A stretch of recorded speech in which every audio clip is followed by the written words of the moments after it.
क्या हादसा हुआ है, कितने बजे हुआ है और क्या कोई कैजुअलिटीज हुई हैं? देखिए तकरीबन 1:30 के आसपास ये हादसा हुआ है। मुझे फ़ोन आया तब मैं इधर ताबड़तोड़ आया। कुछ तकरीबन 7 से 8 लोग घायल हुए थे और एक यंग लड़का है बिहार से, उसकी डेथ हो गई अनफॉर्चुनेटली। थोड़े लोग वीएन देसाई में, थोड़े बाबा में, थोड़ी केएम में भेजे गए, मगर बाकी सब ठीक है। एक की डेथ हो गई है और एक को थोड़ा सर पे चोट लगी है। कितने लोग रहते थे? अभी तक जो खबर मिली है कितना क्या है सर?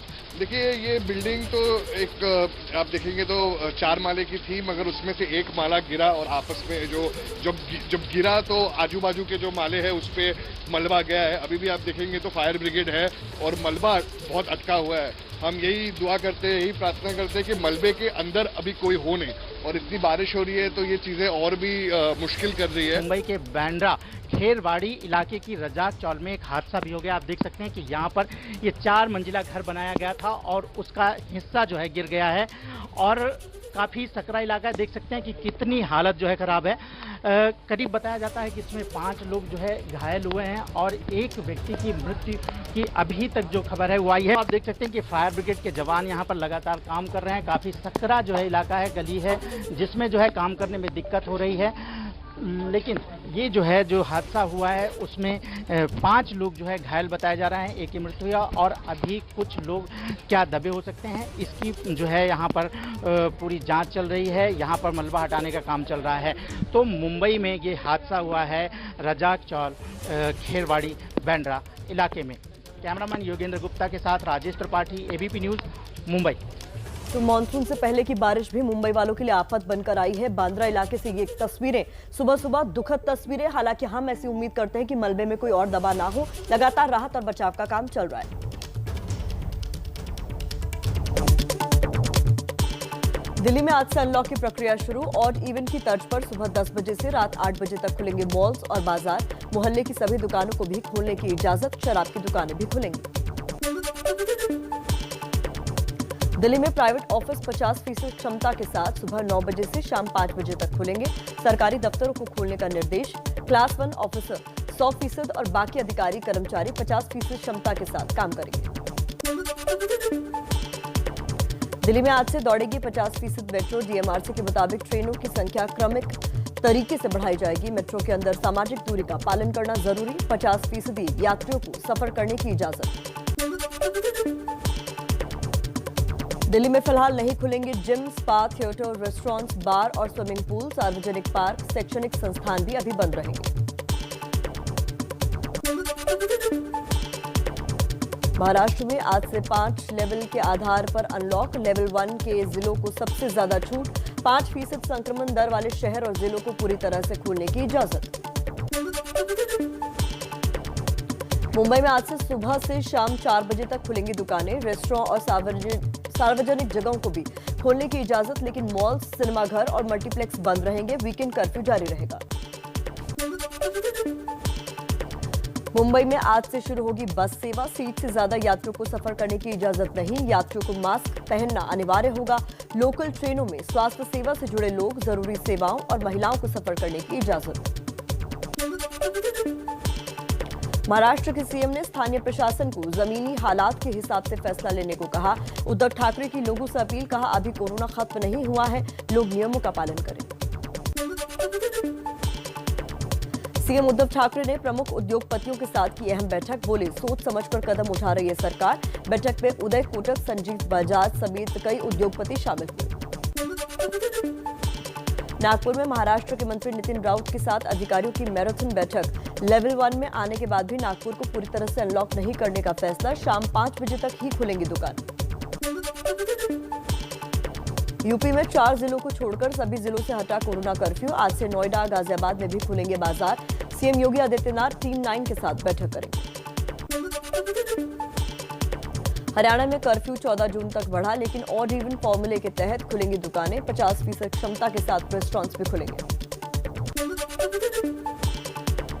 1 महीने के कोरोना कर्फ्यू के बाद केंद्र शासित प्रदेश लद्दाख में भी आज से पाबंदियों में राहत। लेह जिला आपदा प्रबंधन प्राधिकरण के अध्यक्ष श्रीकांत सुसे ने 14 जून तक धीरे धीरे पाबंदियों में छूट देने के दिशा निर्देश जारी किए। कोरोना पर बनी मंत्री समूह की 28वीं बैठक आज। केंद्रीय स्वास्थ्य मंत्री डॉक्टर हर्षवर्धन करेंगे अध्यक्षता। पिछली बैठक 24 मई को हुई थी। दिल्ली के एम्स में भारत बायोटेक की कोवैक्सीन का बच्चों पर ट्रायल आज से होगा शुरू। अस्पताल की एथिक्स कमेटी से मंजूरी मिल चुकी है। पहले ग्रुप में 12 से 18 साल के बच्चों को शामिल किया गया। महाराष्ट्र के नागपुर में छोटे बच्चों पर कोरोना वैक्सीन का क्लिनिकल ट्रायल शुरू हुआ। पहले चरण में 12 से 18 साल के बच्चों को दी जा रही है वैक्सीन।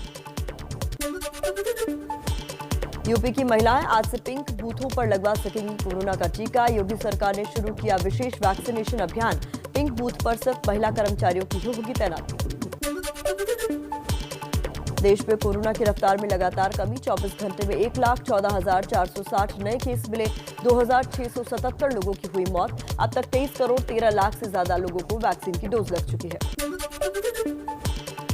अनलॉक से पहले दिल्ली में कम हुई कोरोना की मार। एक दिन में 381 नए केस मिले। 34 लोगों की मौत। संक्रमण की दर घटकर 0.5% हुई। मुंबई में भी लगातार घट रही है कोरोना की रफ्तार। 24 घंटे में कोरोना के 794 नए केस सामने आए। 20 लोगों की जान गई। कोरोना से ठीक होने वालों की दर 95% पहुंची। महाराष्ट्र के नांदेड़ जिले के 1179 गांव कोरोना मुक्त हुए। सख्त पाबंदी और सोशल डिस्टेंसिंग की वजह से काबू में आया कोरोना। दिल्ली यूनिवर्सिटी के अंतिम वर्ष के छात्रों के लिए आज शुरू होगी ऑनलाइन ओपन बुक परीक्षा। छात्रों के लिए 4 घंटे का समय दिया जाएगा। किसी तरह की तकनीकी खराबी आने पर 1 घंटे का एक्स्ट्रा टाइम मिलेगा। बेंगलुरु की ब्लैक फ्रॉग टेक्नोलॉजी ने वैक्सीन के ट्रांसपोर्ट के लिए बैटरी से चलने वाला नया रेफ्रिजरेशन सिस्टम बनाया। इसमें 12 घंटे सुरक्षित रखा जा सकता है टीका। असम के तिनसुकिया से दिल खुश कर देने वाली तस्वीर सामने आई। कोविड अस्पताल में मरीजों को खुश करने के लिए स्वास्थ्य कर्मियों ने डांस किया। Video viral. दिल्ली सरकार की घर घर राशन योजना पर रोक से गरमाई राजनीति। सीएम अरविंद केजरीवाल बोले, मैं योजना का क्रेडिट नहीं लेना चाहता, केंद्र इजाजत दे। बीजेपी ने कहा, दिल्ली में एक बड़ा घोटाला होते होते बच गया। चलिए आगे बढ़ते हैं, कुछ और खबरें देख लेते हैं फटाफट अंदाज में। राशन योजना पर आम आदमी पार्टी और बीजेपी में वार पलटवार। सिसोदिया बोले, बीजेपी वैक्सीन पर बात नहीं करती, लेकिन केजरीवाल को गाली देने के लिए वक्त ही वक्त। बीजेपी का जवाब, केंद्र की योजना से कटमनी हासिल करना चाहती है आम आदमी पार्टी। अरविंद केजरीवाल ने पीएम मोदी से दिल्ली में घर घर राशन योजना को मंजूरी देने की अपील की। कहा, आप राशन माफिया के साथ खड़े होंगे तो गरीबों का साथ कौन देगा? पिज्जा की होम डिलीवरी हो रही है तो राशन की क्यों नहीं? दिल्ली की राशन योजना विवाद पर कांग्रेस का बयान, घर घर शराब पहुंचाने में बीजेपी और आम आदमी पार्टी को दिक्कत नहीं थी, लेकिन गरीबों को राशन पहुंचाने में दोनों लड़ रहे हैं। सीएम अरविंद केजरीवाल पर बीजेपी के प्रदेश अध्यक्ष आदेश गुप्ता ने साधा निशाना। बोले, दिल्ली सरकार अगर अलग योजना लाना चाहती है तो वो करे, लेकिन केंद्र की योजना पर अपना ठप्पा नहीं लगा सकती। दिल्ली सरकार का सभी प्राइवेट अस्पतालों को आदेश, नए लोगों को नहीं लगाई जाएगी कोवैक्सीन। अगले आदेश तक सिर्फ दूसरी डोज वालों को कोवैक्सीन लगेगी। वैक्सीन की किल्लत को लेकर राहुल गांधी का सरकार पर तंज। ट्विटर पर लिखा, ब्लू टिक के लिए मोदी सरकार लड़ रही है, कोविड टीका चाहिए तो आत्मनिर्भर बने। दिल्ली कांग्रेस अध्यक्ष अनिल चौधरी आज अक्षरधाम में ड्राइव इन वैक्सीनेशन सेंटर के बाहर प्रदर्शन करेंगे। दिल्ली सरकार पर गरीबों को फ्री वैक्सीन देने से मना करने का आरोप लगाया। कांग्रेस महासचिव प्रियंका गांधी ने सरकार से पूछा, कोरोना की दूसरी लहर से पहले जब विशेषज्ञ और संसदीय समिति ने ऑक्सीजन बेड बढ़ाने को कहा था तो सरकार ने संख्या 36% कम क्यों कर दी? इसका जिम्मेदार कौन? देश के सबसे बड़े राज्य में अगले साल चुनाव होने वाले हैं। ऐसे में सियासी बैठकों और दौरों पर नजर रखने वाले जानकार बीजेपी के अध्यक्ष जेपी नड्डा के आवास पर हुई पार्टी पदाधिकारियों की बैठक को काफी अहमियत दे रहे हैं। हालांकि पार्टी आधिकारिक तौर पर इसे यूपी के गणित से जोड़कर देखने से मना कर रही है। दिल्ली के सियासी गलियारों में ये हलचल का दिन रहा। बीजेपी के प्रदेश अध्यक्ष जेपी नड्डा के आवास पर सुबह से ही देश भर के पार्टी पदाधिकारियों का आना शुरू हो गया। पार्टी ने आधिकारिक तौर पर इसे राष्ट्रीय अध्यक्ष के साथ महामंत्री और बीजेपी के अलग अलग मोर्चों के अधिकारियों की बैठक बताया, जिसमें कई विषयों पर चर्चा हुई और सबके बीच भविष्य की जिम्मेदारियां बांटी गईं। भारतीय जनता पार्टी का जो शेड्यूल्ड ट्राइब मोर्चा है, उसको जो ट्राइबल्स की इनकम को बढ़ाने के लिए जो वन धन योजना है, उसको आगे बढ़ाने के लिए वो विशेष रूप से अभियान चलाएंगे। हमको पता है पिछले बजट में केंद्र सरकार के द्वारा देश भर में 10,000 फार्मर प्रोड्यूस ऑर्गेनाइजेशन बनाने की बात की गई थी। किसान मोर्चे को ये जिम्मेदारी दी गई है कि वो फार्मर प्रोड्यूस ऑर्गेनाइजेशन जो है देश भर में जो रजिस्टर्ड हुए हैं, उसमें किसानों का प्रशिक्षण, किसानों की आय बढ़ाने का विषय, उसको करने का काम उनको दिया गया है। और तीसरा, भारतीय जनता पार्टी के महिला मोर्चे को ये जिम्मेदारी दी गई है कि वो कुपोषण के खिलाफ और कुपोषण को समाप्त करने के लिए जो केंद्र सरकार द्वारा भी पोषण अभियान चलाया जा रहा है, उस पोषण अभियान में भारतीय जनता पार्टी की महिला मोर्चा की कार्यकर्ताएं सुदूर ग्रामीण क्षेत्रों में विशेष रूप से इस अभियान को चलाएंगी। जिस तरह कोरोना की वजह से उत्तर प्रदेश की व्यवस्था पर सवाल खड़े हुए, इसको लेकर ऐसी चर्चा आम रही कि पार्टी उत्तर प्रदेश में अगले साल होने वाले चुनावों के मद्देनजर कोई बड़े फेरबदल कर सकती है, लेकिन पार्टी ने इस कयास को खारिज करने का इशारा दिया। जिस तरह से चर्चा हो रही है, एक्सपेंशन की भी बात कर रही है, चेंज ऑफ गार्ड की भी बात हो रही है, ऐसा कोई विषय नहीं है, ऐसी कोई चर्चा भी नहीं है, इस पे कोई सच्चाई भी नहीं। बीजेपी फिलहाल चाहे जो कहे, लेकिन अंदर से जानकारी मिल रही है कि पार्टी उत्तर प्रदेश के चुनावों को लेकर अब संजीदगी से रणनीति बनाने में जुट गई है और आने वाले वक्त में राज्य स्तर पर बड़े फेरबदल से इंकार नहीं किया जा सकता। भाषा को लेकर दिल्ली में एक नया विवाद खड़ा हुआ जब राजधानी के जीबी पंत अस्पताल की नर्सों पर मलयालम बोलने से रोक लगाने के लिए सर्कुलर जारी कर दिया गया। हर तरफ से विरोध होने के बाद सर्कुलर 24 घंटे के अंदर वापस तो ले लिया गया, लेकिन सवाल यह है कि ऐसा तुगलकी फरमान जारी हो कैसे सकता है। दिल्ली सरकार इससे पल्ला झाड़ रही है और अस्पताल प्रशासन का कहना है इन्हें इसकी जानकारी ही नहीं थी।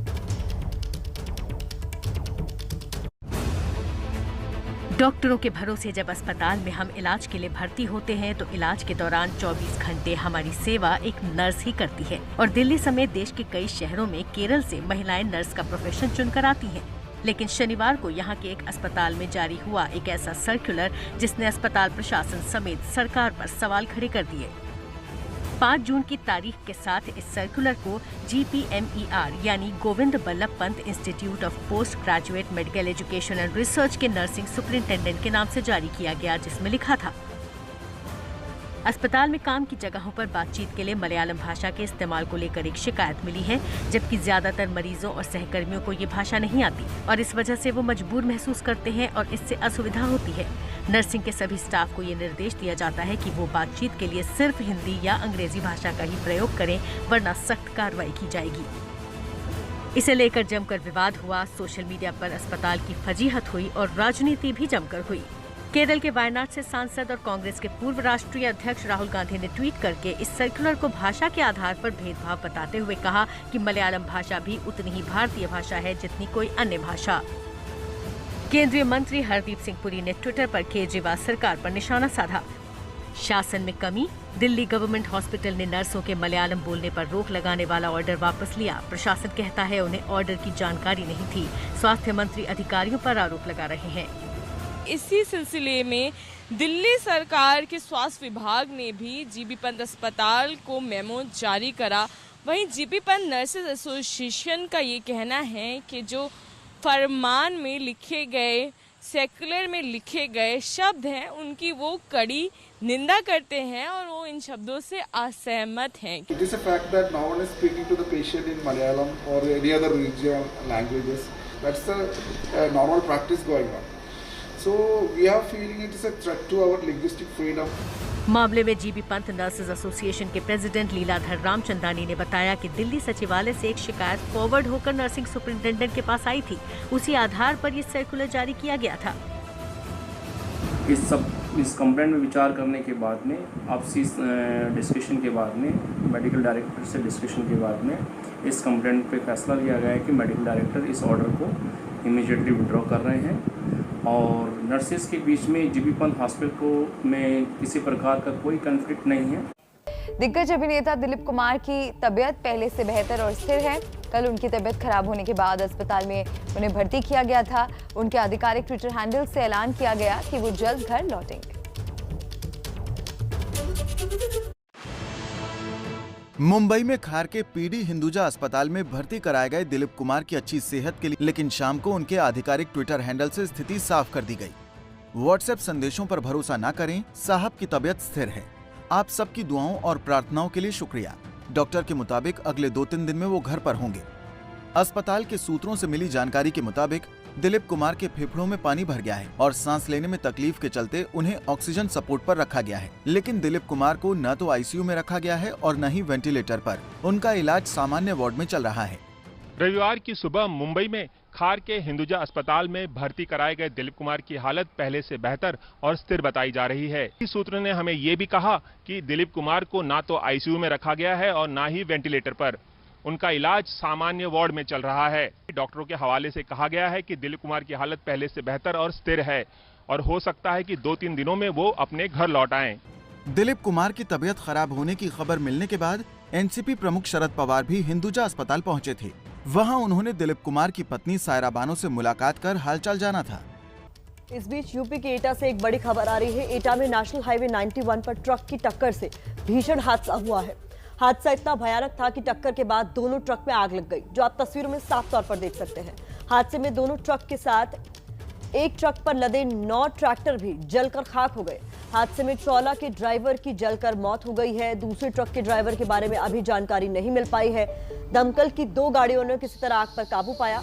हालांकि फायर ब्रिगेड की देर से पहुंचने पर गांव वालों ने गुस्सा भी दिखाया और गांव वाले के गुस्से का शिकार होना पड़ा दमकल विभाग के लोगों को।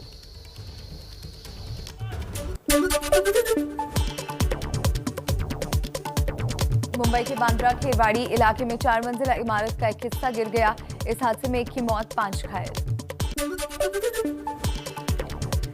दिल्ली में आज से अनलॉक की प्रक्रिया शुरू। ऑड इवन आधार पर सुबह 10 से रात 8 बजे तक खुलेंगे मॉल्स और बाजार। मोहल्ले की सभी दुकानों को भी खोलने की इजाजत। शराब की दुकानें भी खुलेंगी।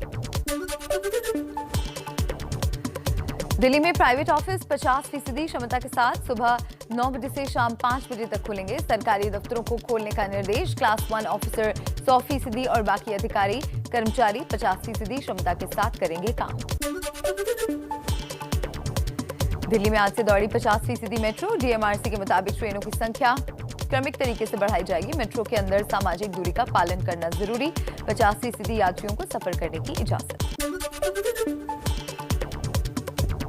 दिल्ली में फिलहाल नहीं खुलेंगे जिम, स्पा, थिएटर, रेस्टोरेंट्स, बार और स्विमिंग पूल। सार्वजनिक पार्क, शैक्षणिक संस्थान भी अभी बंद रहेंगे। महाराष्ट्र में आज से 5 लेवल के आधार पर अनलॉक। लेवल 1 के जिलों को सबसे ज्यादा छूट।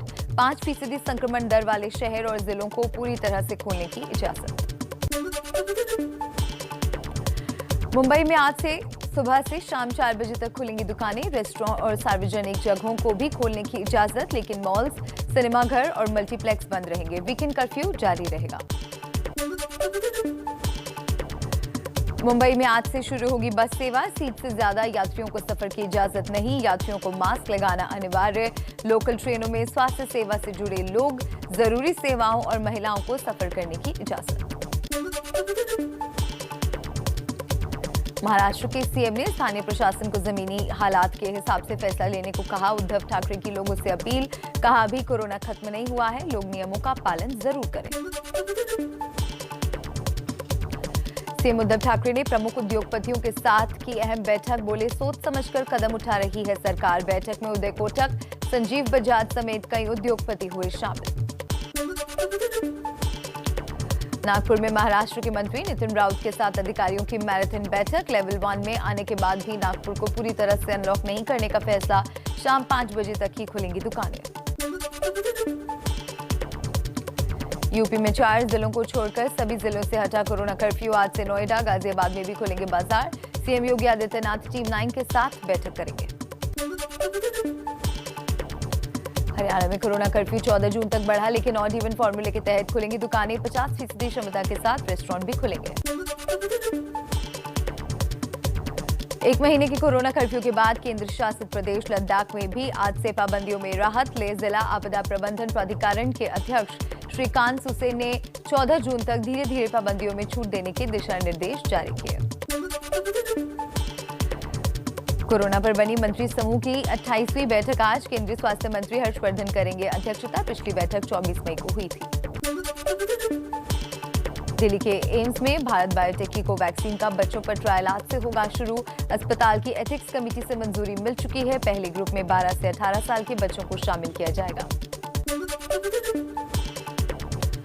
महाराष्ट्र के नागपुर में छोटे बच्चों पर कोरोना वैक्सीन का क्लिनिकल ट्रायल शुरू हुआ। पहले चरण में 12 से 18 साल के बच्चों को दी जा रही है वैक्सीन। यूपी की महिलाएं आज से पिंक बूथों पर लगवा सकेंगी कोरोना का टीका। योगी सरकार ने शुरू किया विशेष वैक्सीनेशन अभियान। पिंक बूथों पर सिर्फ महिला कर्मचारियों की ही तैनाती होगी। देश में कोरोना की रफ्तार में लगातार कमी। 24 घंटे में 1,14,460 नए केस मिले। 2,677 लोगों की हुई मौत। अब तक 23 करोड़ 13 लाख से ज्यादा वैक्सीन की डोज लगी। अनलॉक से पहले दिल्ली में कम हुई कोरोना की मार। एक दिन में 381 नए केस मिले। 34 लोगों की मौत। संक्रमण की दर घटकर 0.5% हुई। मुंबई में भी लगातार घट रही है कोरोना की रफ्तार। 24 घंटे में कोरोना के 794 केस सामने आए। 20 लोगों की गई जान। कोरोना से ठीक होने वालों की दर 95% पहुंची। महाराष्ट्र के नांदेड़ जिले के 1179 गांव कोरोना मुक्त हुए। सख्त पाबंदियों और सोशल डिस्टेंसिंग की वजह से काबू में आया कोरोना। दिल्ली यूनिवर्सिटी के अंतिम वर्ष के छात्रों के लिए आज शुरू होगी ऑनलाइन ओपन बुक परीक्षा। छात्रों के लिए 4 घंटे का समय दिया जाएगा। किसी तरह की तकनीकी खराबी आने पर 1 घंटे का मिलेगा अतिरिक्त समय। बेंगलुरु की ब्लैक फ्रॉक टेक्नोलॉजी ने वैक्सीन के ट्रांसपोर्ट के लिए बैटरी से चलने वाला नया रेफ्रिजरेशन सिस्टम बनाया। इसमें 12 घंटे सुरक्षित रखा जा सकता है टीका। असम के तिनसुकिया में दिल खुश कर देने वाली तस्वीर आई सामने। कोविड अस्पताल में मरीजों को खुश करने के लिए स्वास्थ्य कर्मियों ने डांस किया। वीडियो हुआ वायरल। दिल्ली सरकार की घर घर राशन योजना पर रोक से गरमाई राजनीति। सीएम अरविंद केजरीवाल बोले, मैं योजना का क्रेडिट नहीं लेना चाहता, केंद्र की इजाजत मिले। बीजेपी ने कहा, दिल्ली में एक बड़ा घोटाला होते होते बच गया। राशन योजना पर आम आदमी पार्टी और बीजेपी में वार पलटवार। सिसोदिया बोले, बीजेपी वैक्सीन पर बात नहीं करती, लेकिन केजरीवाल को गाली देने के लिए वक्त ही वक्त। बीजेपी का जवाब, केंद्र की योजना से कटमनी हासिल करना चाहती है आम आदमी पार्टी।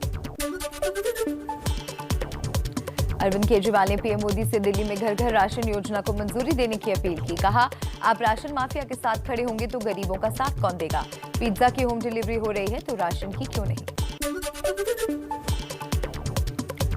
दिल्ली की राशन योजना विवाद पर कांग्रेस का बयान। घर घर शराब पहुंचाने में बीजेपी और आम आदमी पार्टी को दिक्कत नहीं थी, लेकिन गरीबों को राशन पहुंचाने में दोनों लड़ रहे हैं। सीएम अरविंद केजरीवाल पर बीजेपी के प्रदेश अध्यक्ष आदेश गुप्ता ने साधा निशाना। बोले, दिल्ली सरकार अगर अलग योजना लाना चाहती है तो वो करे, लेकिन केंद्र की योजना पर अपना ठप्पा नहीं लगा सकती। कुछ और खबरों का रुख कर लेते हैं इसी तरह फटाफट अंदाज में। दिल्ली सरकार का सभी प्राइवेट अस्पतालों को आदेश, नए लोगों को नहीं लगाई जाएगी कोवैक्सीन। अगले आदेश तक सिर्फ दूसरी डोज वालों को कोवैक्सीन लगेगी। वैक्सीन की किल्लत को लेकर राहुल गांधी का सरकार पर तंज। ट्विटर पर लिखा, ब्लूटूथ के लिए मोदी सरकार लड़ रही है, कोविड टीका चाहिए तो आत्मनिर्भर बनो। दिल्ली कांग्रेस अध्यक्ष अनिल चौधरी आज अक्षरधाम में ड्राइव इन वैक्सीनेशन सेंटर के बाहर प्रदर्शन करेंगे। दिल्ली सरकार पर गरीबों को फ्री वैक्सीन देने से मना करने का आरोप लगाया। कांग्रेस महासचिव प्रियंका गांधी ने सरकार से पूछा, कोरोना की दूसरी लहर से पहले जब विशेषज्ञ और संसदीय समिति ने ऑक्सीजन बेड बढ़ाने को कहा था तो सरकार ने संख्या 36% कम क्यों कर दी? इसका जिम्मेदार कौन? दिल्ली के जेबी पंत अस्पताल ने नर्सों के मलयालम में बात नहीं करने का आदेश वापस लिया। कांग्रेस नेता राहुल गांधी समेत कई नेताओं ने हॉस्पिटल के आदेश पर सवाल उठाए थे। कांग्रेस महासचिव प्रियंका गांधी ने जीबी पंत हॉस्पिटल में मलयालम बैन करने के आदेश की निंदा की। मलयालम में ही ट्वीट कर कहा, ये आदेश नस्लवादी, भेदभावपूर्ण और पूरी तरह से गलत। मध्य प्रदेश में कोरोना महामारी के बीच जूनियर डॉक्टरों की हड़ताल का 9वां दिन, सरकार से बातचीत बेनतीजा। जूनियर डॉक्टरों के संगठन JUDA का दावा, सरकार ने 24 दिन पहले उनकी मांगों को पूरा करने का वादा किया था, लेकिन अब तक नहीं किया। 6 मांगों को लेकर हड़ताल पर है MP के जूनियर डॉक्टर। मध्य प्रदेश में हड़ताल कर रहे जूनियर डॉक्टरों के समर्थन में आए दिल्ली के जूनियर डॉक्टर। एम्स और सफदरजंग अस्पताल में निकाला कैंडल मार्च। MP के सागर में ब्लैक फंगस के मरीजों को लगे इंजेक्शन का हुआ उल्टा असर। मरीजों ने बुखार और उल्टियां आने की शिकायत की। नई डोज लगाने पर रोक लगी। वाराणसी के पंडित राजन मिश्र कोविड अस्पताल के बाहर हाउस कीपिंग कर्मचारियों का हंगामा। आधी सैलरी मिलने से नाराज है कर्मचारी। कहा 17,000 रुपए पर ज्वाइनिंग हुई थी, अब मिल रहे 9,000 रुपए। सूरत के कपड़ा उद्योग पर कोरोना की मार। मजदूरों की कमी की वजह से टेक्सटाइल उद्योग को हजारों करोड़ का नुकसान। 5 राज्यों में चुनाव तैयारियों पर बीजेपी में मंथन। बीजेपी अध्यक्ष JP नड्डा ने पार्टी महासचिवों के साथ 2 दिन तक की चर्चा।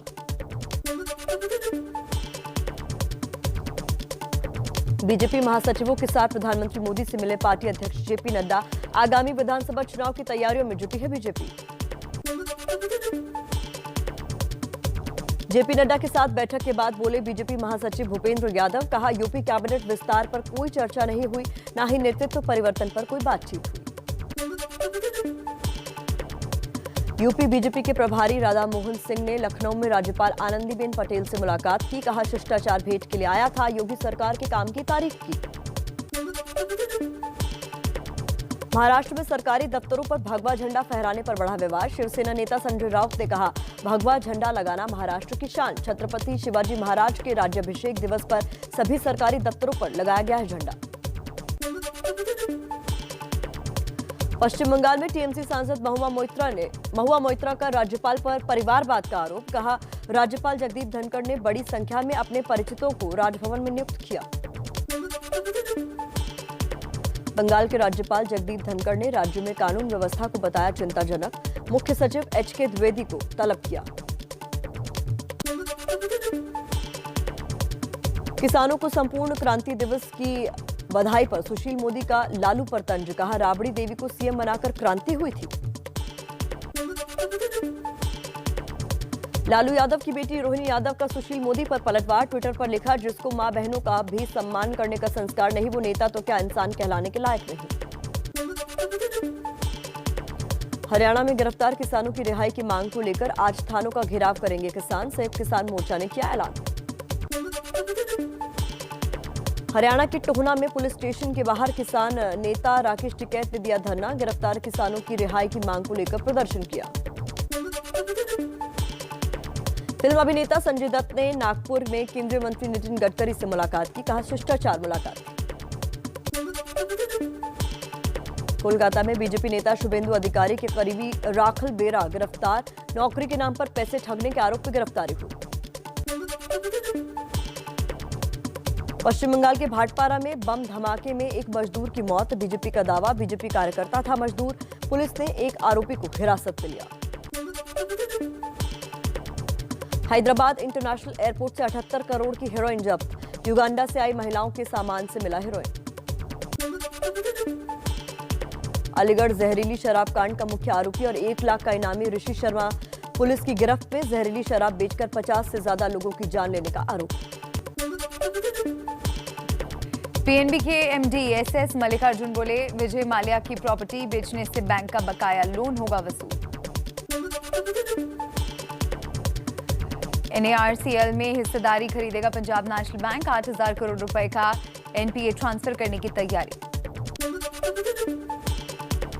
एशियाई फुटबॉल कप में आज भारत की बांग्लादेश से भिड़ंत। एशियाई कप की उम्मीद बनाए रखने के लिए जीत जरूरी।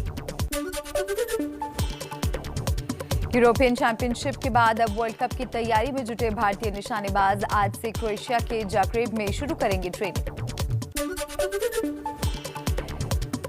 20 बार के grand slam champion Roger Federer का French Open tennis grand slam से हटने का फैसला, कहा घुटनों की 2 सर्जरी के बाद आराम की जरूरत। देश के 2 माउंटेनियरिंग स्कूल की साझा टीम ने माउंट एवरेस्ट पर लहराया तिरंगा। टीम की अगुवाई जवाहर माउंटेनियरिंग इंस्टीट्यूट के प्रिंसिपल कर्नल IS थापा और नेशनल इंस्टीट्यूट ऑफ माउंटेनियरिंग के प्रिंसिपल कर्नल अमित बिष्ट कर रहे थे। इंडियन कोस्ट गार्ड की जाबाजी, गोवा के पास समंदर में फंसे मर्चेंट नेवी के जहाज से मरीज को आनंद फानंद में बचाया। 15 जून तक बिहार और झारखंड में मानसून की दस्तक, अभी कर्नाटक तक पहुंच चुके हैं काले बादल। दक्षिणी राज्यों में मानसून ने पकड़ा जोर, तमिलनाडु के रामेश्वरम में जमकर हो रही है बारिश। कर्नाटक, तमिलनाडु और आंध्र प्रदेश के बाद महाराष्ट्र पहुंचा मानसून, मुंबई समेत राज्य के कई इलाकों में बारिश। एनसीपी चीफ शरद पवार ने अस्पताल जाकर अभिनेता दिलीप कुमार का हालचाल जाना, ट्विटर पर जल्द ठीक होने की कामना की। 2 दिन की देरी से केरल में दस्तक देने के बाद मानसून तेजी से आगे बढ़ रहा है और ये महाराष्ट्र को 5 दिन पहले ही पहुंच गया है। इसकी वजह से कोची और बेंगलुरु के अलावा औरंगाबाद में भी झमाझम बारिश हो रही है। रिपोर्ट देखिए।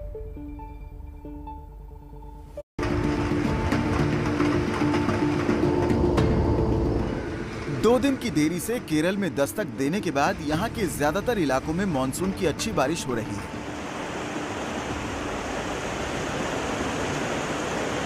केरल के तटवर्तीय शहर कोच्चि में कई जगह जलभराव भी हो गया।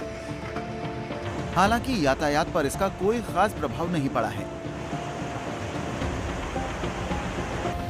पड़ोसी राज्य कर्नाटक में भी 2 दिन पहले ही मानसून दस्तक दे चुका है और तटीय रामेश्वरम समेत कई शहरों में अच्छी बारिश हो रही है। लगातार बारिश के कारण बेंगलुरु के कई हिस्से जलमग्न हो गए। अगले 48 घंटों में राज्य में भारी बारिश का अनुमान है। मानसून अपने आगमन की तारीख से पहले शनिवार को महाराष्ट्र पहुंच गया। इसकी वजह से औरंगाबाद में अच्छी बारिश हो रही है। मौसम विभाग के मुताबिक अगले 24 घंटे में मराठवाड़ा और मध्य महाराष्ट्र में कुछ स्थानों पर हल्की से मध्यम बारिश के साथ 1-2 स्थानों पर भारी बारिश हो सकती है। मानसून तेजी से आगे बढ़ रहा है और अगर इसी रफ्तार से बढ़ता रहा तो अगले 1-2 दिन में मुंबई में मानसून की बारिश भी हो सकती है। हालांकि मुंबई में प्री मानसून बारिश पिछले 1-2 दिनों से रुक रुक कर हो रही है। चलिए अब खबर आपको दिखा देते हैं दिल्ली से। आज दिल्ली खुल रही है। दिल्ली में क्या खुलेगा, क्या बंद रहेगा? लगभग 50 दिनों के लंबे लॉकडाउन के बाद अनलॉक हो रही दिल्ली में आपको किन सावधानियों के साथ बाहर निकलना है, सब कुछ इस रिपोर्ट के जरिए समझिए।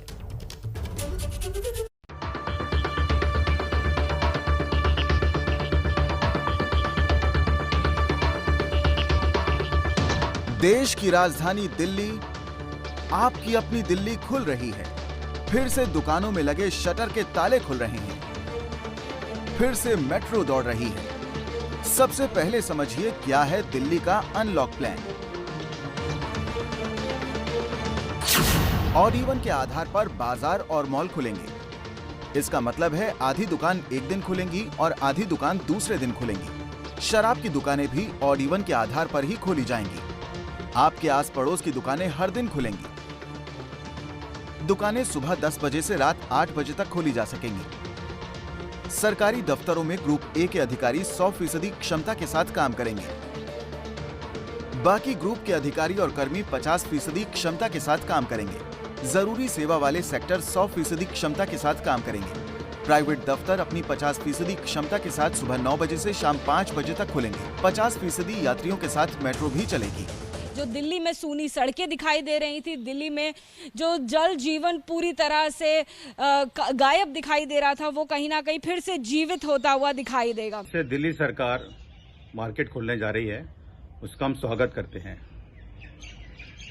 ये जो खुल रही है दुकानें, वो ऑड एंड इवन के बेसिस पे खुल रही है और उसको फॉलो किया जाएगा। कनॉट प्लेस पे सारी दुकान नंबर्ड है और हम कोशिश करेंगे कि इसका पूरा पालन किया जाए। दिल्ली खुल तो रही है, लेकिन क्या क्या बंद रहने वाला है ये जानना भी आपके लिए जरूरी है। जिम, स्पा, सैलून, वीकली बाजार, restaurant, bar, coaching centre, cinema hall, auditorium, public park, entertainment park, water park और स्विमिंग पूल बंद रहेंगे।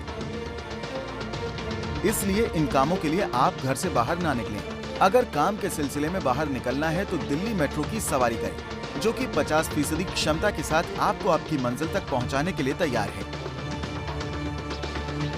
मेट्रो का जो है एक बार फिर से पटरियों पर दौड़ती हुई नजर आने वाली है, लेकिन 50% कैपेसिटी से ही, यानी कि जो नॉर्मल डेज में कैपेसिटी है उससे 50% कैपेसिटी से ही मेट्रो को चलाया जाएगा। कोरोना के केसों में गिरावट जरूर है, लेकिन इसका कहर अभी खत्म नहीं हुआ है। इसलिए बहुत जरूरी हो तभी घर से बाहर निकलें। कोरोना प्रोटोकॉल का पूरी तरह पालन करते हुए ही निकलें। और हमारी सहयोगी इला काज़मी हमारे साथ जुड़ रही हैं दिल्ली से। चलिए इला के पास चलते हैं और इला से जानते हैं कि दिल्ली कितनी तैयार लग रही है अनलॉक के लिए।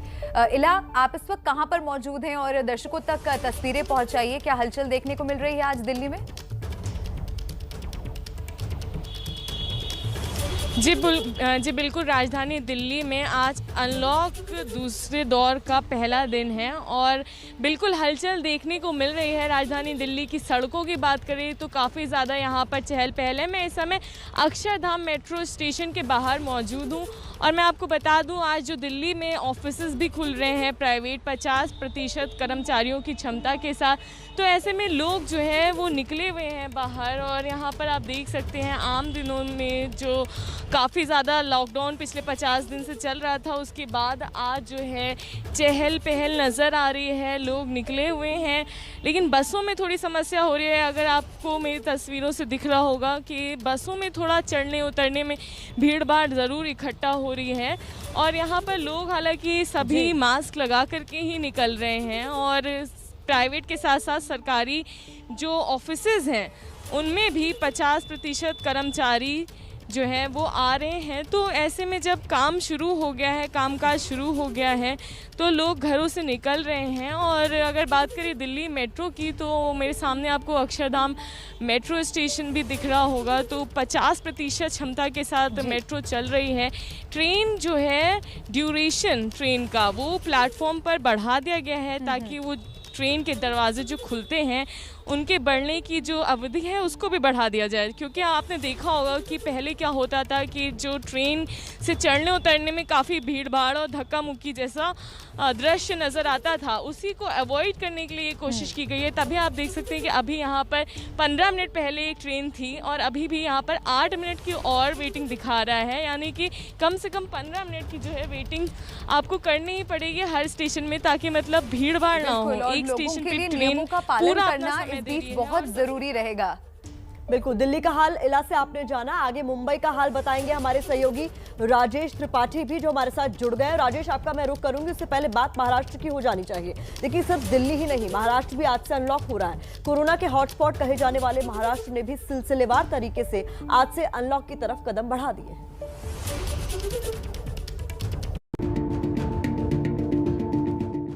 कहते हैं मुंबई कभी रुकती नहीं, लेकिन कोरोना ने भागते दौड़ते इस शहर को रोक दिया। लॉकडाउन ने लोगों को घरों में रहने को मजबूर कर दिया। अब कोरोना के बढ़ते केसों की रफ्तार पर थोड़ा ब्रेक लगा तो महाराष्ट्र सरकार ने ढील देनी शुरू की है, जिसकी शुरुआत आज से हो रही है। महाराष्ट्र सरकार ने 5 लेवल में अनलॉक करने का फैसला किया है। लेवल 1 में सभी दुकानें पहले जैसे खुलेंगी। शादी, अंतिम संस्कार, इंडस्ट्रीज और कंस्ट्रक्शन एक्टिविटी बिना किसी प्रतिबंध के हो सकेंगी। लेवल 2 में सारी दुकानें पुराने समय पर खुलेंगी। 50% क्षमता के साथ थिएटर भी खुल सकेंगे।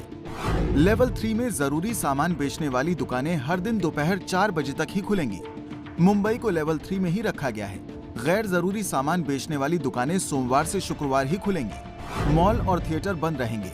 हालांकि रेस्टोरेंट कामकाजी दिनों में शाम 4 बजे तक 50% क्षमता के साथ खुल सकते हैं। लेवल 4 में जरूरी दुकानें हर दिन 4 बजे तक खोली जा सकेंगी।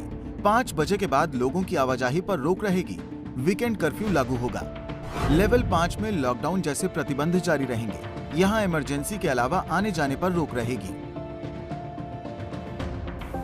जो हमारे डिस्ट्रिक्ट मजिस्ट्रेट हैं और जो महानगर पालिका क्षेत्र में कमिश्नर हैं, उनको दिए गए।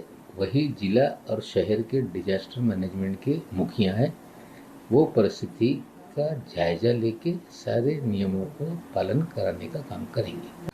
उद्धव ठाकरे जी की सरकार यानी कंफ्यूजन और क्रेडिट, लॉकडाउन को लेके 6 मंत्री घोषणा करते हैं और सरकार वो वापस ले लेती है। हमारी मांग है कि तुरंत लॉकडाउन मोर देन 80% एरिया में महाराष्ट्र में उठाना चाहिए, रिस्ट्रिक्शन लागू रहने चाहिए।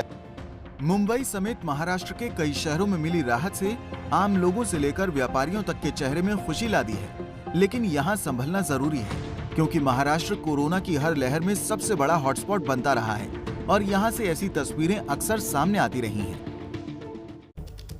चलिए, लंबे समय के बाद ही मुंबई कुछ हद तक राहत की सांस ले सकती है। हमारे सहयोगी राजेश त्रिपाठी हमारे साथ लगातार बने हुए हैं। राजेश, जो जिस तरीके से सावधानी बरती गई है वो साफ तौर पर दिखाई दे रही है क्योंकि महाराष्ट्र ने सबसे ज्यादा हाहाकार झेला है कोरोना से। यही वजह है कि 5 लेवल में अनलॉक की प्रक्रिया हो रही है। जी प्रतिमा, क्योंकि सबसे बड़ी बात देखने को मिली है कि जो यहाँ की लाइफलाइन मानी जाती है लोकल ट्रेन, उसमें किसी भी तरह की किसी को आने जाने की रियायत नहीं दी गई है। वही लोग जो जा सकते हैं जो अति आवश्यक कार्यों के लिए निकलते हैं, जैसे पहले लोकल ट्रेन से आते जाते थे।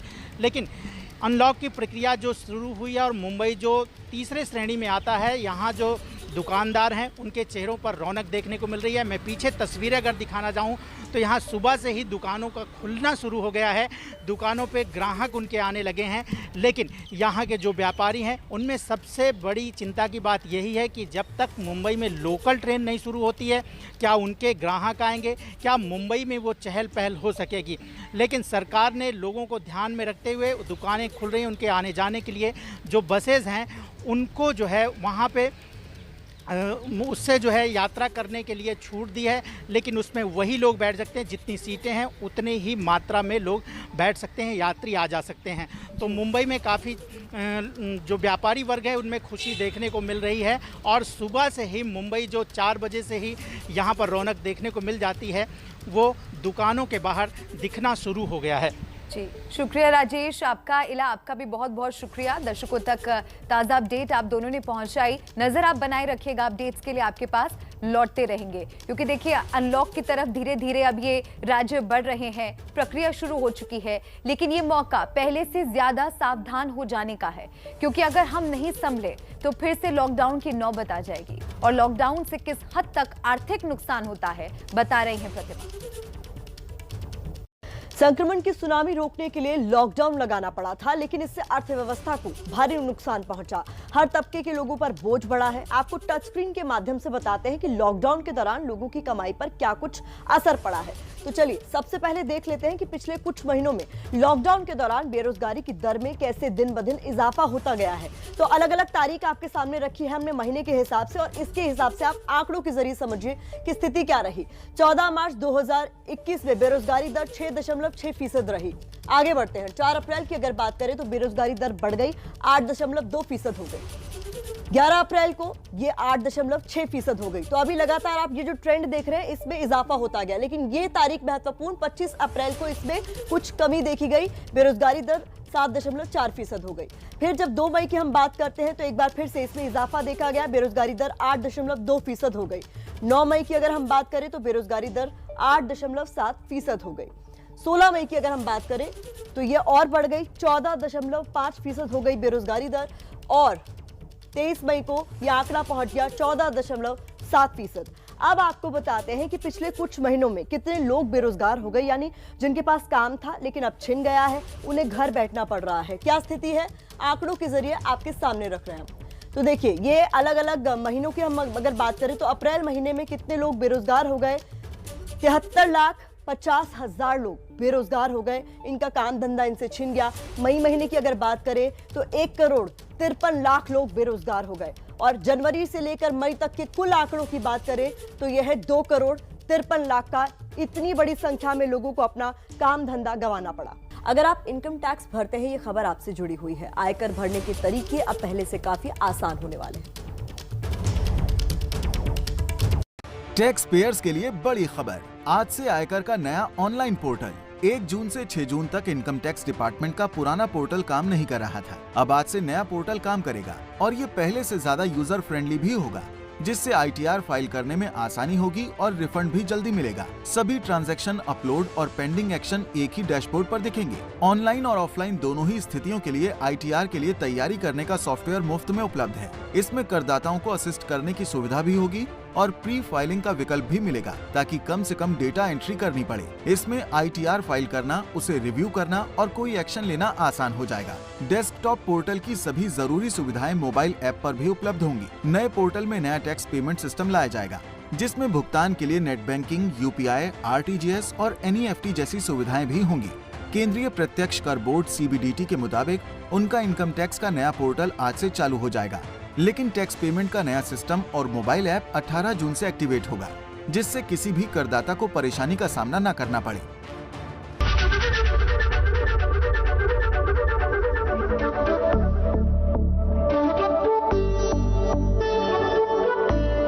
एस्ट्रो टैरो हम इसलिए देखते हैं ताकि हम अपने आप को भी समझ सकें और ये समझ सके कि आज के दिन हमने क्या करना है, लेकिन आपको मेहनत पूरी करनी है और अपनी सोच बदलनी है।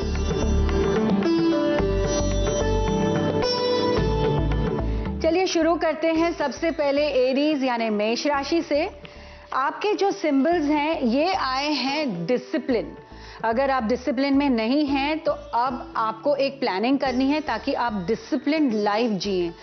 वेक up at the right time, खाना भी ठीक समय खाइए और सोइए भी ठीक समय पे, क्योंकि यहाँ पर टैरो बता रहे हैं कि आप दिन बहुत स्फूर्ति में शुरू करते हैं और शाम को आपकी एनर्जी कंप्लीटली खत्म हो जाती है। इसीलिए आपको रूटीन तो ठीक है, लेकिन डिसिप्लिन बहुत इंपॉर्टेंट रहेगा। शाम को हो सकता है आपको कोई चिंता हो या आपको कोई इतनी सारी वरी हो जाएगी कि आप नेगेटिव साइक्लिंग थॉट्स में चले जाएंगे। इतना सारा नेगेटिव सोचेंगे कि आपको फील होगा कि आपको रोना है या आप अपने आप को डिप्रेस कर लेंगे। इसीलिए आप अपने कोई पैशनेट चीज़ है उससे प्रैक्टिस करें। आप स्पिनर से खेल सकते हैं, कोई नई तरीके से आप गेम खेलिए, बट अपने माइंड को थोड़ा सा डाइवर्ट करें ताकि आपका दिन जाए अच्छा।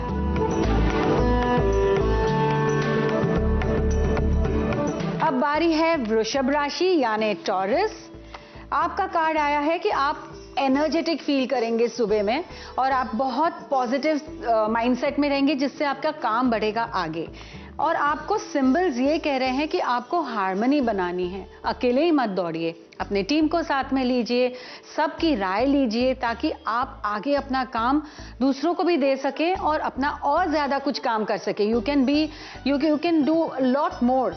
और ये भी है कि आपका कर्म आपको आज बैलेंस करना है या आपको कोई दान करना है चीज़ या किसी को हेल्प करना है, जिससे आपके कार्मिक बैलेंस आज होगी। शाम को हो सकता है कि आपके पास बहुत एनर्जी है और आप सोच रहे हैं कि किसी के साथ ये सब अच्छी आइडियाज शेयर करें, लेकिन आप अपनी आइडियाज अपने तक रखें, क्योंकि कोई ऐसा सोच सकता है कि आप जब देखो तभी आइडियाज के बारे में बात कर रहे हैं। व्हेन यू आर श्योर, जब आपको ऐसा लगता है कि पक्का यही करना है, तभी आप ये बातें शेयर करें। अब बारी है मिथुन राशि यानी जेमिनी। आप ह्यूमैनिटी की चिंता लेकर बैठे हैं। आपके सिंबल्स ये कह रहे हैं कि आपको फिक्र हो रही है कि दुनिया का क्या होगा, कैसे सब चीज़ें बदलेंगी। लेकिन आज सुबह आपको बहुत काम पूरा करना है और दोपहर तक आप बहुत हासिल कर लेंगे। तो फोकस ऑन योर लाइफ। आपके हाथ में अभी जो है वो पूरा करें और चिंता करने से कोई प्रॉब्लम सॉल्व नहीं होती। कहते हैं चिंता की जिसे आदत लग जाती है वो आगे काम नहीं बढ़ा सकते। इसलिए अपनी सोच अपने काम पर रखें, अपनी आइडियाज अच्छी रखें, पैशनेट रहिए, घर का वातावरण अच्छा बना के आज एंजॉय करें। अब बारी है कर्क यानी कैंसर। आपकी राशि में आया है कि आप सुबह बहुत काम पे ध्यान देंगे और पैसे भी आएंगे आपके पास। आपका शाम का टाइम भी बहुत अच्छा आया है। आपके जो सिंबल्स हैं और आपके कार्ड दोपहर को ये कह रहे हैं कि आपके माइंड को आपको बैलेंस लाना है। आप ओवर रिदम में जा रहे हैं, ओवर थिंकिंग ड्राइव पे जा रहे हैं, कुछ ज़्यादा ही बोल रहे हैं, लोगों को बहुत आइडियाज़ दे रहे हैं, सजेशन दे रहे हैं। अपनी एनर्जी व्यस्त मत कीजिए, कीप इट फॉर योरसेल्फ, क्योंकि शाम को आपको स्टार कार्ड आया है। और आपके बहुत सारे फायदे हैं। तो अपने आप पर ध्यान दीजिए, अपना काम पूरा करें और आज पैसे जरूर बनाएं। अब बारी है सिंह राशि यानी लियो। आपके सिंबल्स ये कह रहे हैं कि या आप अपने माता पर आज ध्यान देंगे या घर पर आपकी जरूरत पड़ेगी, लेकिन सुबह के वक्त आपने ऑलरेडी कहीं जाने का प्लान कर लिया है या आप सोच रहे हैं कि किसी तरह से काम पूरा करके फिर घर पर रहें। वो भी ठीक है, क्योंकि शाम को आप जो भी घर पर टाइम बिताएंगे वो अच्छा रहेगा और सुबह के टाइम और आफ्टरनून में आप अपना काम पूरा कर लीजिए। आपकी जो भी क्रिएटिव आइडियाज हैं वो अपने काम में आप अप्लाई करें। अगर आप किसी को कोई सजेशन देते हैं या अपनी राय देते हैं तो उन्हें शायद अच्छा नहीं भी लगेगा, लेकिन आज के दिन झूठ मत बोलिएगा। जो भी आप काम करते हैं सच्चे दिल से करिएगा और जो भी है सच बोलिएगा, झूठ पकड़ा जाएगा आज। अब बारी है कन्या राशि यानी वर्गो। आपके लिए आया है स्टार कार्ड। स्टार यानी आप जो चाहेंगे वो कर पाएंगे। आज आपको ब्लेसिंग भी मिलेंगी, तो आप अच्छे डायरेक्शन में बैठ के अपना काम शुरू करें ताकि आप डबल ब्लेसिंग्स आज हासिल कर पाएं। आपके सिंबल्स ये कह रहे हैं कि आप बहुत प्लेफुल मूड में हैं, तो शायद काम में ध्यान ना रहे, लेकिन आज काम अगर आप हाथ में लेते हैं तो आपका सारा काम पूरा होगा। ऐसा कोई बहुत टफ काम है ना जो आप बहुत दिनों से सोच रहे हैं कि बाद में करेंगे, वो आज ले लीजिए, वो पूरा हो जाएगा।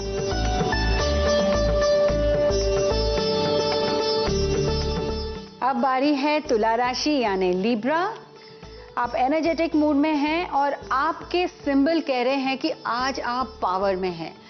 तो अगर आपको कोई भी काम पूरा करना है, घर में कोई बात करनी है, किसी के साथ कोई शेयर करना है या आपके बॉस को कुछ खास कहना है तो वो है आज के दिन, लेकिन 4 बजे के पहले। शाम को आपको आएगा गुस्सा या आपका ईगो हर्ट होगा, जिसकी वजह से आप किसी के साथ झगड़ा कर बैठेंगे या किसी को कुछ ऐसा कह देंगे जिससे आपके रिलेशंस खराब हो सकते हैं। इसलिए शाम के वक्त कोई इंपॉर्टेंट चीज ना करें, अपने आप को काम डाउन रखें। ऑफ कोर्स मैं तो यही कहूंगी, मंत्र जाप करिए, मेडिटेट करिए, और अगर आप वो नहीं चाहते ना तो कुछ मत करिए, अपनी मूवी देखिए, कुछ वॉच करिए, गेम खेलिए, लेकिन नो गुस्सा टुडे। अब बारी है वृश्चिक राशि यानी स्कॉर्पियो। आपको ऐसा लग रहा है कि सब लोगों ने मुझे ही काम दे दिया है और सबका काम मैं ही कर रहा हूं। आपके जो सिंबल्स हैं ये कह रहे हैं कि ऐसी बात नहीं है, कुछ आपकी रिस्पॉन्सिबिलिटीज हैं जो आप पूरी नहीं कर रहे हैं। तो फर्स्ट हाफ में 1 बजे तक आप जो भी चाहेंगे घर की आपकी रिस्पॉन्सिबिलिटी या बाहर की वो पूरी करिए, क्योंकि आप फिर बहुत रिलीफ फील करेंगे, वरना उसकी वजह से स्ट्रेस कंटिन्यू होगा और शाम को आएगा आपको गुस्सा। लेकिन अपने आप को आपको कंट्रोल करना है, क्योंकि जब आप गुस्सा हो जाते हैं तभी बिच्छू के जैसे डंक मारते हैं, तो ऐसा ना करें। आज के दिन शांत रहिए और काम सुबह को पूरा करें।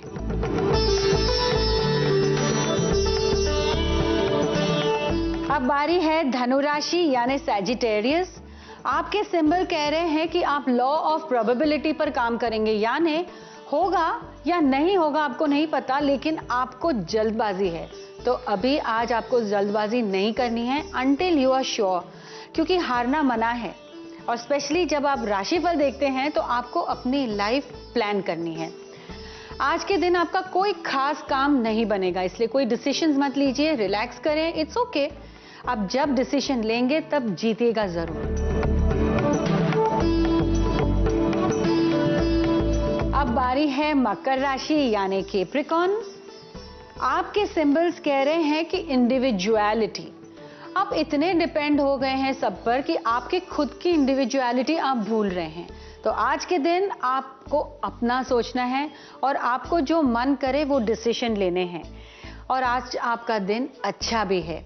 हो सकता है कि आप बहुत चाइल्डिश हैं और किसी से बहुत अटेंशन मांगे, वैसा ना करें, लेकिन अपने आप के लिए सोचेंगे तो चलेगा। आज का दिन ऐसा ही है। शाम को आपको लगेगा कि कुछ खास नहीं हो रहा है, सब कुछ स्लो चल रहा है, बट इट्स ओके, अच्छा है दिन आपका। No bad news is always good news.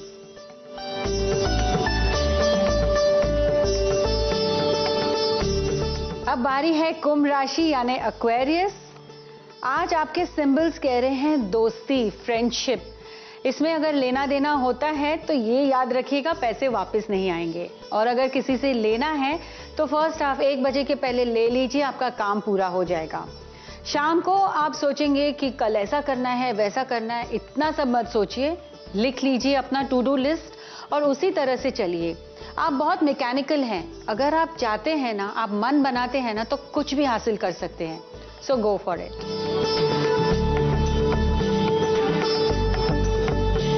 अब बारी है मीन राशि यानी पाइसेस।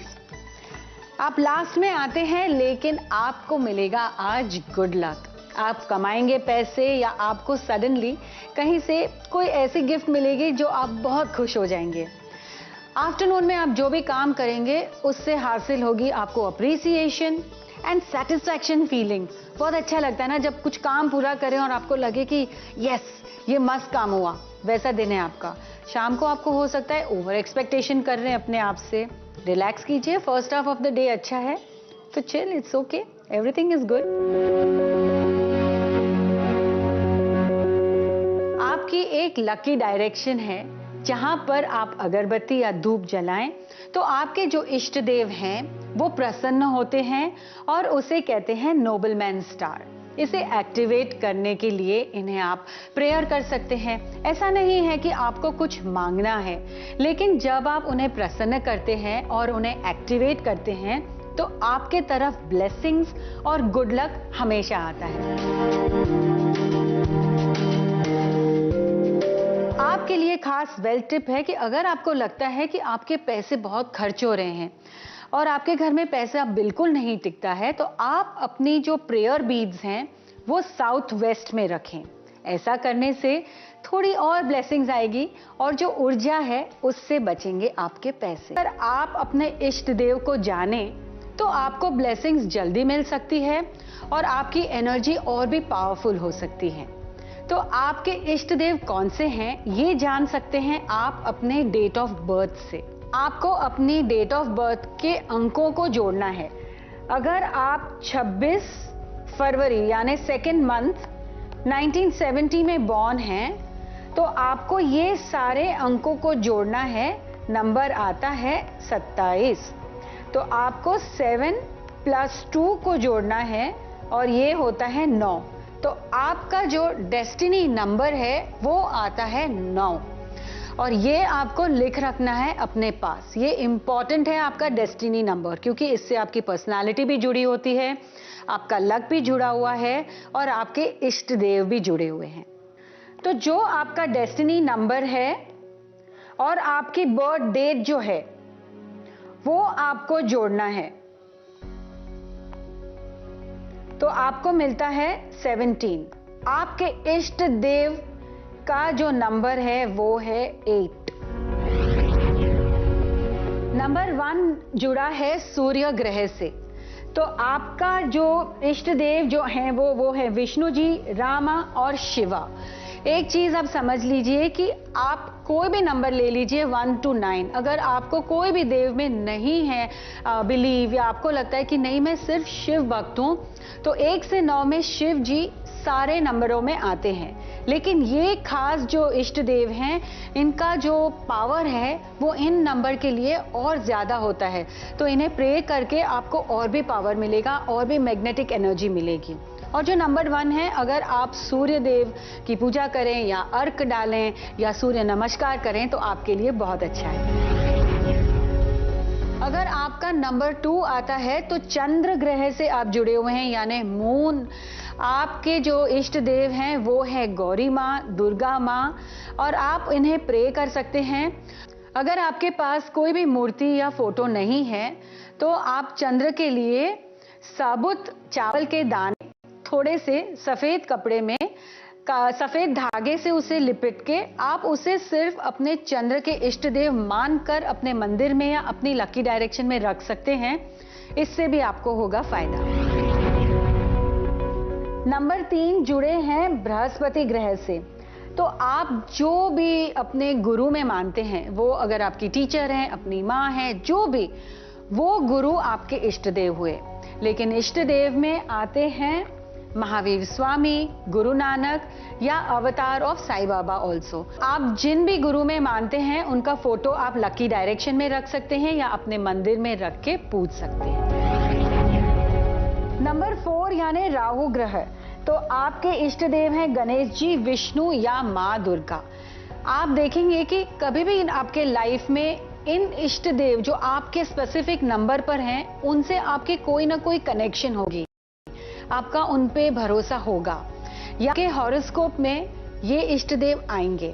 इसी तरह से आप अपने इष्ट देव पर प्रे करें। और वैसे भी राहु के लिए आपके लिए अच्छा है अगर आप अपने इष्ट देव को ज्यादा पूजते हैं या मंत्र जाप भी करते हैं।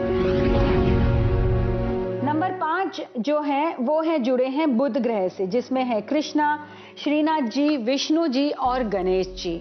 इनका आशीर्वाद रहेगा आप पर। बुध ग्रह बहुत इंपॉर्टेंट है कम्युनिकेशन के लिए और पैसे के लिए भी।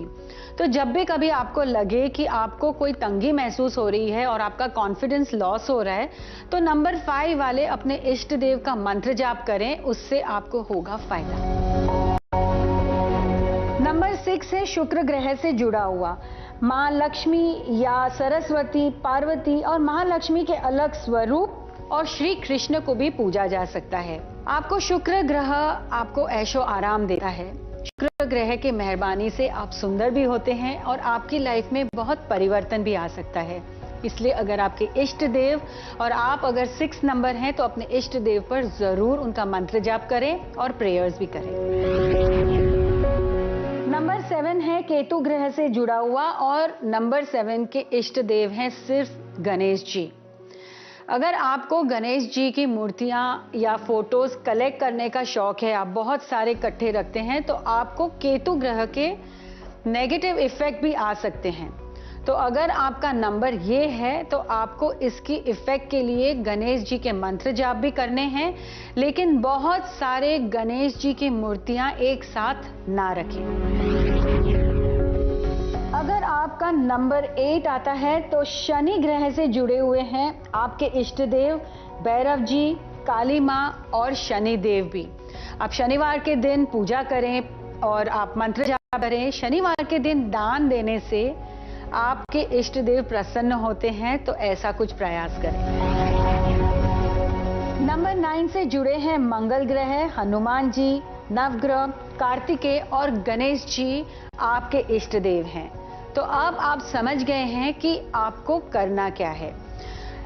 आप सब अपने इष्ट देव, कोई भी इष्ट देव को चुने अपने नंबर के हिसाब से और 21 दिन उनका मंत्र जाप करें या सिर्फ उन्हें अपनी लकी डायरेक्शन में रख के दिल से, सच्चे मन से प्रेयर करें और देखिए आपकी जिंदगी में बहुत बदलाव आएगा।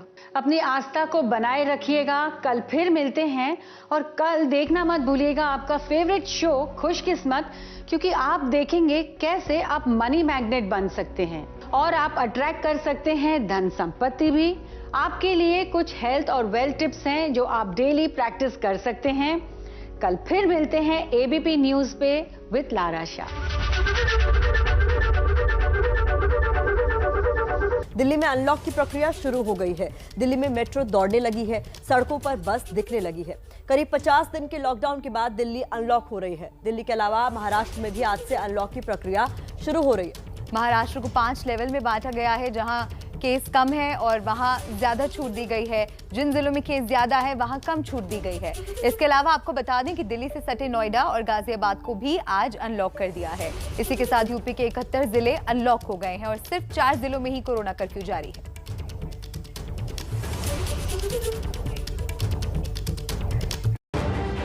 देश के सबसे बड़े राज्य यूपी में भी कोरोना कर्फ्यू में छूट मिलने वाली है। बड़ी खबर यह है कि 4 जिलों को छोड़कर यूपी के सभी जिलों में लगा कोरोना कर्फ्यू हटा लिया गया है। इनमें वाराणसी, गौतम बुद्ध नगर और गाजियाबाद जैसे जिले भी शामिल हैं। 5 दिन सुबह 7 बजे से शाम 7 बजे तक दुकानें खुल सकेंगी। हालांकि वीकेंड और नाइट कर्फ्यू जारी रहेगा। मार्केट्स सुबह 7 से शाम को 7 बजे तक खुलेंगी। वीकेंड की जो कर्फ्यू है तथा नाइट कर्फ्यू है वो यथावत जारी रहेगी। शॉपिंग मॉल हो या अन्य जो ऐसे संस्थान है जहां पब्लिक इकट्ठा होने की संभावना है, आदेश में विस्तृत रूप से वो उसके बारे में डिटेल दिया गया, वो यथावत बंद रहेगा। शिक्षण संस्थानों में फिजिकल शिक्षण कार्य अभी करने नहीं दिया जाएगा। जनपद वासियों से अपील है कि जो अनलॉकडाउन है उसमें कोविड अप्रोप्रिएट बिहेवियर का पालन करते हुए पूर्ण रूप से सहयोग दें। अब सिर्फ यूपी के 4 जिलों मेरठ, लखनऊ, सहारनपुर और गोरखपुर में कोरोना कर्फ्यू प्रभावी रहेगा। योगी आज सुबह 10:30 बजे टीम 9 की बैठक करेंगे। बैठक में अब यूपी के जिन 4 जिलों में कोरोना कर्फ्यू लगा हुआ है उन पर कोई फैसला हो सकता है। अब बाकी राज्यों पर भी नजर डाल लेते हैं।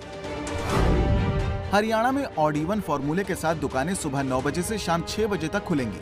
मॉल भी खुलेंगे, रेस्टोरेंट भी 50% क्षमता के साथ खुलेंगे। गुजरात में आज से दफ्तर खुलेंगे। लेह में भी आज से अनलॉक की प्रक्रिया शुरू होगी। कड़े नियमों के साथ देश खुल रहा है, लेकिन यहाँ ये नहीं भूलना है कि कोरोना का किलर वायरस थोड़ा कमजोर हुआ है, खत्म नहीं।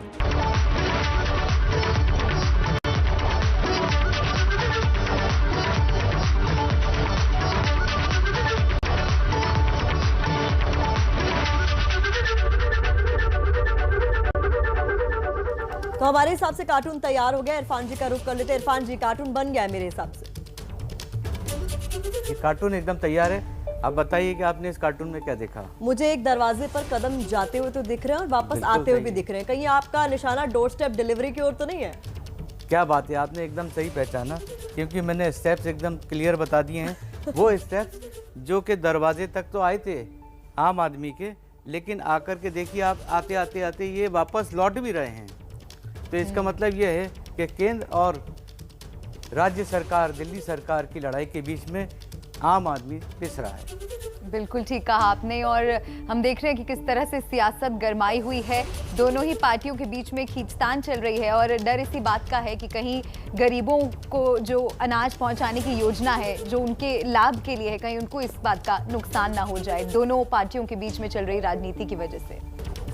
तो इरफान जी की मास्टर क्लास का आपको हमेशा से इंतजार रहता है। पिछले गुरुवार को हमने शुरुआत कर दी थी, इस गुरुवार को क्या कुछ खास होगा इरफान जी? इस बार भी मास्टर क्लास आपके लिए होने जा रही है, इसलिए आप उसमें भाग लीजिए, मेरे साथ में बैठिए और बनाइए किस तरह से कार्टून कैसे बनाते हैं और सीखिए मेरे साथ में।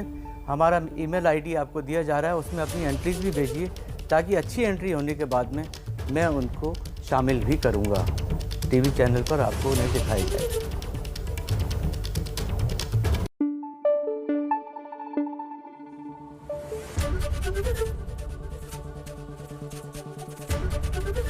एबीपी न्यूज आपको रखे आगे।